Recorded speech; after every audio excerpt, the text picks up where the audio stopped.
ఐబొమ్మ రవికి మరొకసారి షాక్. తనని అరెస్ట్ చేశాక తనని కస్టడీలోకి తీసుకొని విచారిస్తామని పోలీసులు అడిగితే, వారం రోజులు సమయం ఇచ్చింది న్యాయస్థానం.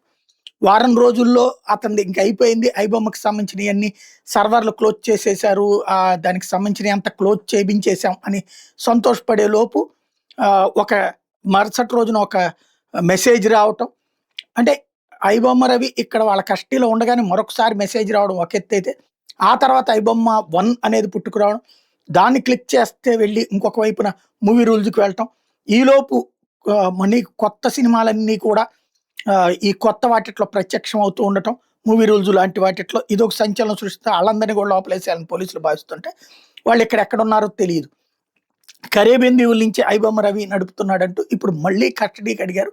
కోర్టుని వారం రోజులు కస్టడీ అడిగితే 3 రోజులు ఇచ్చింది. ఈ 3 రోజుల్లోపు టోటల్ నెట్వర్క్‌ని ఈ దఫా ఛేదించడం సాధ్యమా? ఇక్కడ సమస్యల్లో ఏంటంటే జ్యుడిషియల్ కస్టడీ అనమాట ఇది. జ్యుడిషియల్ కస్టడీలో ఇచ్చేటటువంటి పోలీస్ రిమాండ్. ఈ ఈ సందర్భంలో ఈడు కొట్టకూడదు, తిట్టకూడదు. మాక్సిమం కొట్టకూడదు. సైకలాజికల్ హెరాస్మెంటే చేయాలి. అతను ఆల్రెడీ సైకలాజికల్‌గా స్ట్రాంగ్‌గా ఉన్నాడన్నది స్పష్టమైపోతుంది. దీంతో అతని నుంచి అతను పోలీసులకు షాక్ ఇస్తారా? అతన్ని దారికి తెచ్చి పోలీసులే షాక్ ఇస్తారా చూడాలి.